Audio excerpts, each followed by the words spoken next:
বাংলাদেশে ঘটে যাওয়া অগ্নিকাণ্ডের বেশিরভাগ বাণিজ্যিক ভবনে নেই পর্যাপ্ত অগ্নি প্রতিরোধ ও নির্বাপন ব্যবস্থা।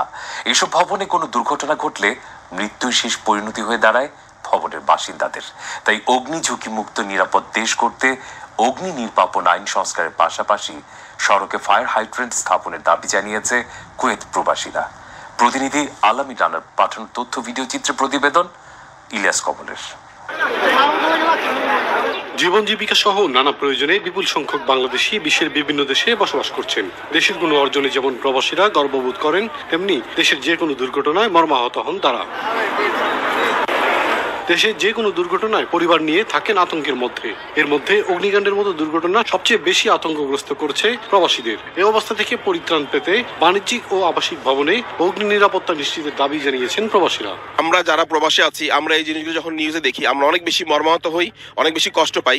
বাংলাদেশে যতগুলো কমপ্লেক্স হচ্ছে বর্তমানে, সেই কমপ্লেক্সগুলোর মধ্যে বিশ্বমানের যে অগ্নি নির্বাপন যে ব্যবস্থাটা আছে, সেই ব্যবস্থাটা অতটা বিশ্বমানের না। প্রবাসী থেকে সবসময় আতঙ্কে থাকি, কারণ আমার বাসা বাড়ির পাশে যে শপিং কমপ্লেক্স কিংবা কমার্শিয়াল ভবন রয়েছে, সেখানে যখন আগুন লাগে তখন আমার ফ্যামিলি নিয়ে আমি সবসময় টেনশন করি। আগুন নিয়ন্ত্রণ ব্যবস্থায় বিশ্বের বিভিন্ন দেশে ব্যবহৃত কার্যকর পদ্ধতির নাম ফায়ার হাইড্রেন্ট। রাস্তার ধারে স্থাপন করা এই পানির লাইন থেকে যে কোনো জরুরি প্রয়োজন মেটানো যায়। অগ্নিকাণ্ডের মতো দুর্ঘটনায় গুরুত্বপূর্ণ স্থাপনা সহ রাজধানীর সবখানেই ফায়ার হাইড্রেন্ট স্থাপনের দাবি জানিয়েছে প্রবাসীরা। কুয়েতে আগুন নিবানোর জন্য যে ফাইবের ব্যবস্থাগুলা, এগুলো প্রত্যেকটা মোড়ে মোড়ে প্রত্যেকটা পয়েন্টে আছে। মার্কেটে অথবা ঘর বাড়িতে যে মানুষগুলা থাকে, তারা চাইলে অল্প সময়ের ভিতরে আগুন নির্বাপন করতে পারে। যখন অগ্নিকাণ্ডের ঘটনা ঘটে যায় তখন ফায়ার সার্ভিস আসতে আসতে আমাদের অনেক দুর্ঘটনা ঘটে যায়। সুতরাং আমরা চাচ্ছি আমাদের দেশেও এরকম উন্নত সুব্যবস্থা করা হোক। গ্যাস সিলিন্ডার গুলা কিভাবে রাখা হয়, তাদের সেফ জোনটা কতটুকু, যদি সেটা বাংলাদেশের যে সরকারি ভোক্তা আছে তারা যদি নিয়ন্ত্রণ করে সবসময় চেক দেয়, তাহলে কিন্তু